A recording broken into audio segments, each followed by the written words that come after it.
নমস্কাৰ স্বাগতম জনাইছো আপুনি চাই আছে খবৰ সবিশেষ ষ্টুডিঅত মই গীতাশ্ৰী প্ৰথমে জনাম আইপিএলৰ খবৰ আইপিএলত পুনৰ উজলি উঠিছে ৰিয়ান পৰাগ আৰু ৰিয়ানৰ দৰ্শনীয় ব্যাটিংৰে ৰাজস্থান ৰয়েলছে জয়লাভ কৰিবলৈ সক্ষম হৈছে ৰিয়ান পৰাগৰ অপৰাজিত 42 ৰান সংগ্ৰহ 26টা বলত কৰিছে এইখিনি ৰান 26 বলত ৰান সংগ্ৰহ কৰে 42 আৰু সংগ্ৰহ কৰা এই ৰানৰ সৈতে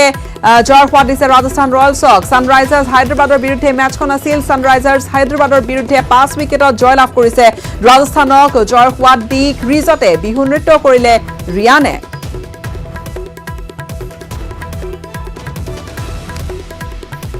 জয়ৰ সোৱাদ ৰাজস্থান ৰয়েলছক আইপিএলত পুনৰ উজলি উঠিছে ৰিয়ান পৰাগ ৰিয়ানৰ দৰ্শনীয় ব্যাটিং আৰু দৰ্শনীয় ব্যাটিংৰে ৰাজস্থান ৰয়েলছক জয়ৰ সোৱাদ দিয়াইছে আৰু লগতে ৰিয়ান পৰাগৰ অপৰাজিত যি 42 ৰানৰ ইনিংছে হৈছিল গৈ 26 বলত 42 ৰান সংগ্ৰহ কৰিছে ৰিয়ান পৰাগে সানৰাইজাৰ্ছ হায়দৰাবাদৰ বিৰুদ্ধে মেচখন আছিল আৰু সানৰাইজাৰ্ছ হায়দৰাবাদৰ বিৰুদ্ধে 5 উইকেটত জয়লাভ কৰিছে দলটিয়ে ৰাজস্থান ৰয়েলছক জয়ৰ সোৱাদ দি ক্ৰিজতে বিহু নৃত্য কৰাও দেখা গ'ল ৰিয়ান পৰাগক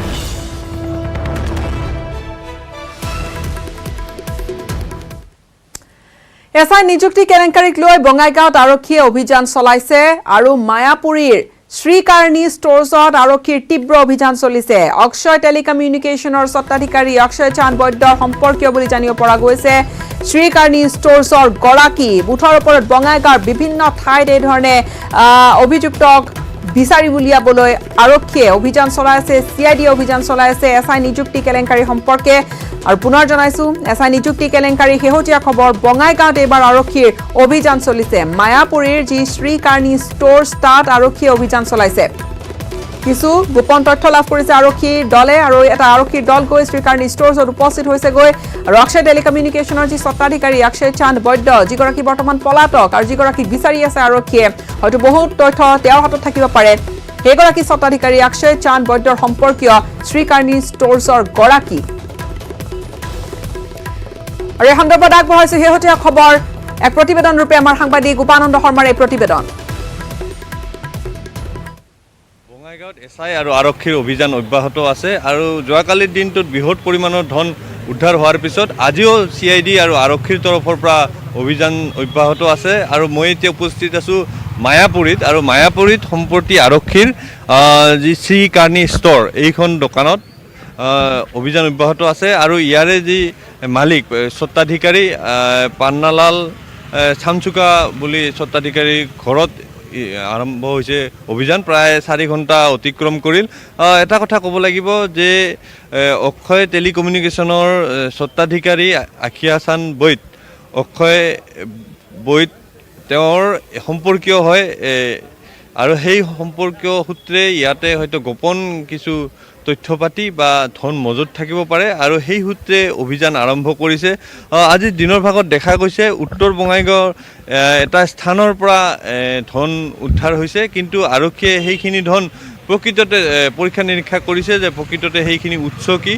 এই ধৰণে আৰু বিভিন্ন ঠাইত চিআইডি আৰু আৰক্ষীৰ তৰফৰ পৰা অভিযান চলোৱা আমি জানিব পাৰিছোঁ আৰু এটা কথা ক'ব লাগিব যে 7 অক্টোবৰ তাৰিখে এই প্ৰতিষ্ঠানটোৰ যি উত্তৰ বঙাইগাঁৱত যি কাৰ্যালয় আছিলে সেই কাৰ্যালয় আৰক্ষীয়ে সিল কৰি দিছিলে আৰু এই সিল কৰাৰ পিছত আৰক্ষীৰ অভিযান তীব্ৰতৰ হয় আৰু পৰৱৰ্তী সময়ত এই ঘটনাৰ খলনায়ক হিচাপে আৰক্ষী বিচাৰি থকা ৰুবুল হাজৰিকা আৰু সৰোজ শৰ্মাক আৰক্ষীয়ে গ্ৰেপ্তাৰ কৰিবলৈ সক্ষম হয় আৰু গ্ৰেপ্তাৰ কৰাৰ পিছতে দেখা গৈছে বঙাইগাঁও জিলাত অভিযান তীব্ৰতৰ হয় আৰু কালিৰ দিনটোত কেইবা ঠাইতো ধন উদ্ধাৰ হৈছে ব্ৰেকিং নিউজ এটা হুকাবহ ঘটনাৰ সামগ্ৰীৰ নীলাপানী হ্ৰদত হুকাবহ এই ঘটনাটো ঘটি গৈছে হ্ৰদত সাঁতুৰিবলৈ গৈ সন্ধানহীন হৈ পৰিছে গুৱাহাটীৰ এজন যুৱক সন্ধানহীন যুৱকজন গুৱাহাটীৰ বামুণী মৈদামৰ বিকি কলিতা 9জন সতীৰ্থৰ সৈতে পুৱা বনভোজ খাবলৈ গৈছিল অসম কাৰ্বনত কৰ্মৰত যুৱকজন আৰু সামগ্ৰী আৰক্ষী সহ এছডিআৰএফ বাহিনীয়ে অভিযান চলাই আছে অভিযানত তাত স্থানীয় লোকেও উপস্থিত হোৱা দেখা গৈছে এছডিআৰএফৰ সহায়ত সন্ধানহীন যুৱকজনক উদ্ধাৰ অভিযান কাইলৈ পুনৰ আৰম্ভ হ'ব সামগ্ৰীৰ নীলাপানীৰ ঘটনা নীলাপানীৰ যি হ্ৰদটো আছে সেই নীলাপানী হ্ৰদত হুকাবহ ঘটনা বনভোজ খাবলৈ যোৱা এটা দল গুৱাহাটীৰ পৰা গৈছিল আৰু হ্ৰদত সাঁতুৰিবলৈ গৈ সন্ধানহীন হৈ পৰিছে গুৱাহাটীৰ এজন যুৱক সন্ধানহীন যুৱকজন গুৱাহাটীৰ বামুণী মৈদামৰ বিকি কলিতা বুলি জানিব পৰা গৈছে আৰু 9জন সতীৰ্থৰ লগত গৈছিল পুৱা বনভোজ খাবলৈ অসম কাৰ্বনত কৰ্মৰত সামগ্ৰী আৰক্ষী সহ SDRF বাহিনীয়ে তাত উদ্ধাৰ অভিযান অব্যাহত ৰাখিছে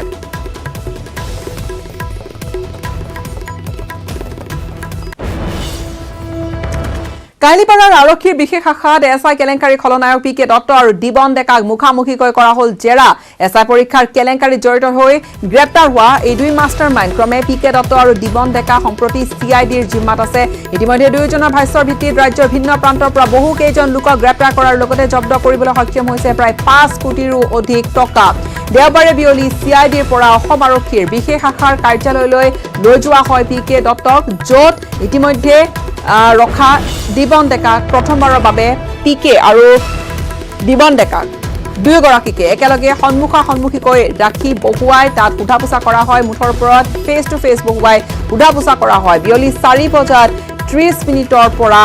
5 বাজি 30 মিনিটলৈ প্ৰায় ঘণ্টা সময় ধৰি এনেকৈ সন্মুখাসন্মুখীকৈ সোধা-পোছা কৰে দুয়োগৰাকীকে সোধা হৈছে কেনেধৰণে দুয়ো সোমাই পৰিছিলে কেলেংকাৰীত কোন তাত জড়িত হৈ থাকিব পাৰে কোনে প্ৰথমে তেওঁলোকৰ হাতত গতাই দিছিল প্ৰশ্ন কাকত এনে বহু প্ৰশ্নৰ সন্মুখীন হৈছে দুয়োগৰাকী অৱশ্যে এঘণ্টাৰ পিছত পুনৰ PK দত্তক অসম আৰক্ষীৰ বিশেষ শাখালৈ কাৰ্যালয়ৰ পৰা লৈ যোৱা হয় CID কাৰ্যালয়লৈ অৱশ্যে দুয়োকে প্ৰথমবাৰৰ বাবে এনেকৈ একেলগে জেৰা চলোৱাত কি তথ্য লাভ কৰিলে সেয়া কিন্তু ৰাজহুৱা কৰা নাই তদন্তকাৰী বিষয়াই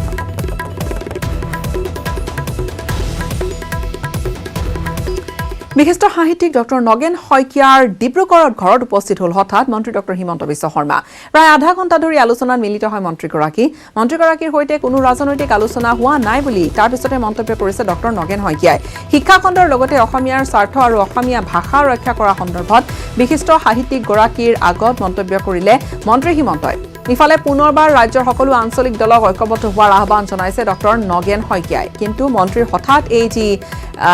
তেওঁক লগ কৰিবলৈ যোৱা পৰ্ব সেয়াই অৱশ্যে কিছু তাৎপৰ্য বহন কৰিছে মই প্ৰায়ে সভা সমিতি ব্যক্তিগতভাৱে প্ৰায়ে সম্পৰ্কত থাকোঁ বহু দিনৰ পৰা ছাৰৰ লগত মোৰ কথা আছিল যে এবাৰ ঘৰত আহিম সময় পোৱা নাছিলোঁ আজি আহি মাত এষাৰ দিলোঁ কিন্তু এইটো কোনো ৰাজনীতি কোনো ধৰণৰ পলিটিক্স নহয় অকল পঢ়া শুনাৰ কথাই আলোচনা নালাগে সেইটো একেবাৰে আৰু সেইটো কথা মোৰ কাৰণে পতাও উচিত নহয় আৰু ইভেন মেনশ্যন কৰা উচিত নহয় গতিকে এইবিলাক কথা মই কোৱাও নাই পতাও নাই মাত্ৰ বহু দিনৰ মোৰ ছাৰৰ লগত সম্পৰ্ক ক্লাছ 6-7ৰ পৰা গতিকে মই জাষ্ট ছাৰক মাত এষাৰ দিলোঁ খবৰ দিলে যে তেওঁ আহিব এবাৰ লগ পাব খোজে কোনো ৰাজনৈতিক কথা নাই একো মই কেৱল কৈছোঁ যে তোমালোকে কাম কৰিছা কিন্তু অসমীয়াত্বটো যাতে ৰক্ষা কৰিব পাৰি সেইটো কাৰণে সদায় যত্ন কৰিব লাগে মোৰ বক্তব্য পলিটিকেল বক্তব্য যদি ক'ব লাগে সিমানেই তাতকৈ মই একো কথা কোৱা নাই তেওঁ অন্য কথা প্ৰথমবাৰলৈ বগীবিল দলঙেৰে চলিব ৰাজধানী এক্সপ্ৰেছ সোমবাৰে প্ৰথমবাৰলৈ বগীবিলৰ দলঙেৰে চলিব ৰাজধানী এক্সপ্ৰেছ আৰু সপ্তাহত দুদিনকৈ চলিব ৰাজধানী এক্সপ্ৰেছখন লখিমপুৰ ৰঙাপৰা ৰঙিয়া নিউ বঙাইগাঁও হৈ যাব দিল্লীলৈ দিল্লীৰ পৰাও সপ্তাহত দুদিন ৰঙাপৰালৈ আহিব বিশেষ ট্ৰেইনখন নিশ্চয়কৈ যাত্ৰীসকলৰ বাবে এটা ভাল খবৰ যোগাযোগৰ কিছু নতুন খবৰ যে প্ৰথমবাৰলৈ বগীবিল দলঙৰ মাজেৰে চলিব ৰাজধানী এক্সপ্ৰেছ বগীবিল দলঙেৰে চলিব ৰাজধানী এক্সপ্ৰেছখন সপ্তাহত দুদিনকৈ সোমবাৰৰ পৰা আৰম্ভ হ'ব যাত্ৰা আৰু সপ্তাহত দুদিন চলিব বুলি ইতিমধ্যে জনাইছোঁ লখিমপুৰ ৰঙাপৰা ৰঙিয়া নিউ বঙাইগাঁও হৈ যাব দিল্লীলৈ আৰু দিল্লীৰ পৰা ঠিক একেদৰে সপ্তাহত দুদিন ৰঙাপৰালৈ আহিব বিশেষ ট্ৰেইনখন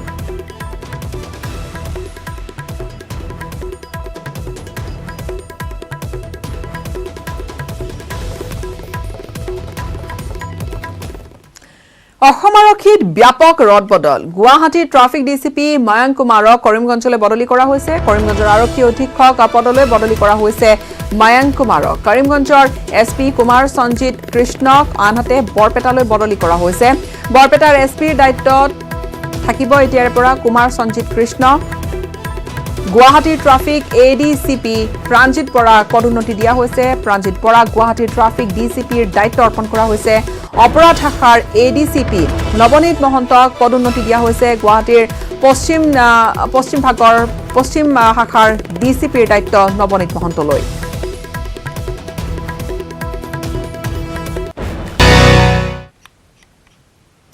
বিৰতি এটাৰ পিছত পুনৰ স্বাগতম জনাইছো ধুবুৰী আৰক্ষী আৰু গুৱাহাটী ক্ৰাইম ব্ৰাঞ্চৰ যৌথ অভিযানত গ্ৰেপ্তাৰ হৈছে ধুবুৰীৰ কুখ্যাত গো মাফিয়া আদম আলী বিগত 3 মাহে আত্মগোপন কৰি থকা ধুবুৰীৰ কুখ্যাত এই চোৰাং গো মাফিয়া আদম আলীক অৱশেষত আৰক্ষীয়ে গ্ৰেপ্তাৰ কৰিবলৈ সক্ষম হয় ধুবুৰীৰ অতিৰিক্ত আৰক্ষী অধীক্ষক সীমান্ত শাখাৰ দেৱাশিষ চৌধুৰীৰ নেতৃত্বত যোৱা 7 দিন ধৰি এনেকৈ অভিযান চলোৱা হৈছিল গোপনে আৰু এই গোপন অভিযানৰ অন্তত এই সফলতা অভিযানকাৰী দলটোৱে দেওবাৰে পুৱা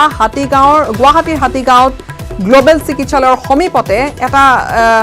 এডোখৰ ঠাইৰ পৰা গ্ৰেপ্তাৰ কৰিছে কুখ্যাত চোৰাং গৰু বেপাৰী ধুবুৰীৰ আদমক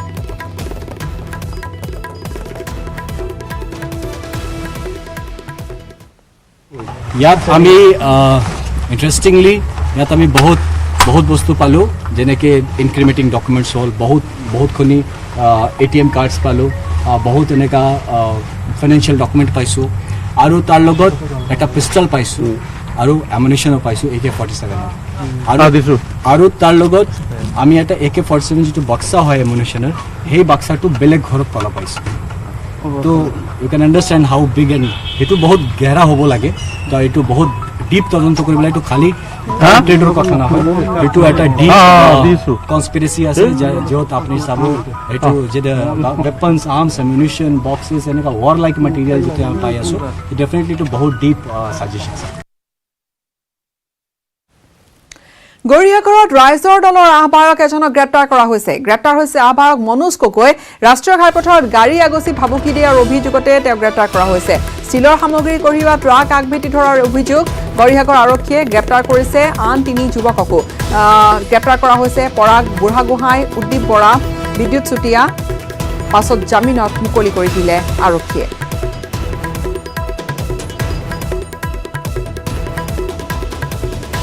ৰাজ্যত এইবাৰ হিন্দু বাঙালী সংগঠনৰ ওৰখৰ ভূমিষ্ঠ হ'ল নতুন ৰাজনৈতিক দল ঢেকিয়াজুলিৰ শ্বহীদ ময়দানত ৰাজ্যৰ 12টাকৈ হিন্দু বাঙালী সংগঠনৰ জাতীয় অভিৱৰ্তনত আনুষ্ঠানিকভাৱে ঘোষণা হ'ল হিন্দু বাঙালীৰ নতুন ৰাজনৈতিক দলৰ নাম নতুন দলটোৰ নাম হৈছে ভাৰতীয় গণ পৰিষদ BJP বৰাক ব্ৰহ্মপুত্ৰ উপত্যকাক লৈ 12টা হিন্দু বাঙালী সংগঠনে জন্ম দিছে ভাৰতীয় গণ পৰিষদ দলক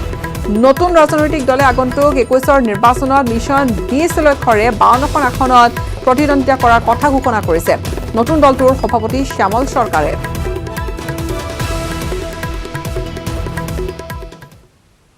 এই দলটো অসমৰ লাঞ্ছিত বঞ্চিত নিষ্পেষিত জনগোষ্ঠীৰ ৰাজনৈতিক দল আৰু এই দলক প্ৰতিনিধিত্ব কৰা নিশ্চয় আমাৰ 12টা 14টা বাঙালী সংগঠনে নেতৃত্ব লৈছে আজি যোৱাকালি আপোনালোকে জানে 14টা 15টা বাঙালী সংগঠনে প্ৰতিনিধি সভা কৰিছিলে এই প্ৰতিনিধি সভাত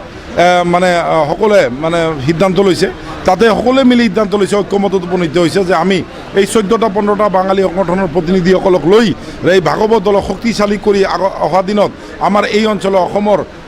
ৰাইজক কেনেকৈ প্ৰতিনিধিত্ব কৰিব পৰা যায় ভাষাৰ নামত জাতিৰ নামত ধৰ্মৰ নামত যিবিলাক ৰাজনীতি কৰি আছে অসমত যে মেৰু বিভাজন কৰি তেওঁলোকে মুনাফা লুটৰ কৰাৰ চেষ্টা কৰি আছে তেওঁলোকক কেনেকৈ শিক্ষা দিব পৰা যায় হাইলাকান্দিত কংগ্ৰেছৰ দলীয় সভাত সৃষ্টি হ'ল উত্তেজনাৰ তীব্ৰ উত্তপ্ত পৰিস্থিতিৰ সৃষ্টি হ'ল দুই ফৈদৰ সংঘাতক লৈ ৰণক্ষেত্ৰত এক প্ৰকাৰ পৰিণত হ'ল সভাস্থলী অসম প্ৰদেশ কংগ্ৰেছৰ সাধাৰণ সম্পাদক তথা হাইলাকান্দি জিলা কংগ্ৰেছৰ তত্ত্বাৱধায়ক গজেন্দ্ৰ প্ৰসাদ উপমন্যুৰ সন্মুখতে কাজিয়াত লিপ্ত হ'ল দুটাকৈ ফৈদ আজি হাইলাকান্দি জিলাৰ কুচিলা বজাৰত মধ্য হাইলাকান্দি বিধানসভা চক্ৰভিত্তিক কৰ্মী সভাৰ আয়োজন কৰিছিল হাইলাকান্দি জিলা কংগ্ৰেছে সভাত মুখ্য অতিথি ৰূপে উপস্থিত আছিল অসম প্ৰদেশ কংগ্ৰেছৰ সাধাৰণ সম্পাদক তথা হাইলাকান্দি জিলা কংগ্ৰেছৰ তত্ত্বাৱধায়ক গজেন্দ্ৰ প্ৰসাদ উপমন্যু লগতে উপস্থিত আছিল জিলা কংগ্ৰেছৰ নেতাসকলো কিন্তু সভা চলি থকা অৱস্থাতে হঠাতে সৃষ্টি হয় এনে এটা বিশৃংখল পৰিস্থিতিৰ স্থানীয় একাংশ কংগ্ৰেছ কৰ্মীয়ে কেইবাগৰাকীও জিলা পৰ্যায়ৰ নেতাক মঞ্চত বহিবলৈ বাধা দিয়াৰ ফলতে সৃষ্টি হয় এনে উত্তেজনাৰ দলীয় কৰ্মীৰ দুটা ফৈদৰ এই সংঘাতত আহত হৈছে প্ৰীতম দাস নামৰ স্থানীয় এগৰাকী যুৱ কংগ্ৰেছ নেতা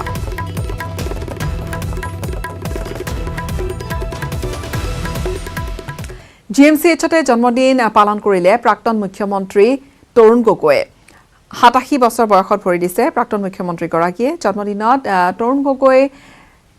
যিহেতু তেওঁ চিকিৎসাধীন হৈ আছে তেওঁলৈ আশু আৰোগ্য কামনা কৰিছে আৰু বিভিন্নজনে তেওঁলৈ জন্মদিনৰ শুভেচ্ছা প্ৰেৰণ কৰিছে তেওঁৰ অগণন অনুৰাগী আৰু ৰাজনৈতিক নেতাসকলেও নেতাকৰ্মীয়েও বিভিন্ন ৰাজনৈতিক দলৰ নেতাকৰ্মীয়েও তেওঁলৈ শুভেচ্ছা বাৰ্তা প্ৰেৰণ কৰিছে কৰোনাত আক্ৰান্ত হৈ বিগত কেইবাদিনো ধৰি GMCHতে চিকিৎসাধীন হৈ আছে বৰ্ষীয়ান ৰাজনৈতিক নেতাগৰাকী মহানগৰীৰ বিভিন্ন ক্ষেত্ৰত প্ৰতিষ্ঠিত কেইবাগৰাকীও নাৰীক সম্বৰ্ধনা জ্ঞাপন কৰে নাৰী শক্তি নামৰ সংগঠনটোৱে দিছপুৰ প্ৰেছ ক্লাবত অনুষ্ঠিত সম্বৰ্ধনা কাৰ্যসূচীত নাৰী শক্তি আৰু সম্ভাৱনা আৰু সন্মুখীন হোৱা প্ৰত্যাহ্বান সন্দৰ্ভত বক্তৃতা প্ৰদান কৰে সম্বৰ্ধিত নাৰীসকলে মাতৃৰ পৰা সদায় মমতা বিচনাদেৱী কলে যে ইয়াতে আজি নতুন মোক দেখিছে সঁচাকৈয়ে কৰিব পাৰো মই বিদিতা ৰূপৰ লগত তেখেতৰ কন্যা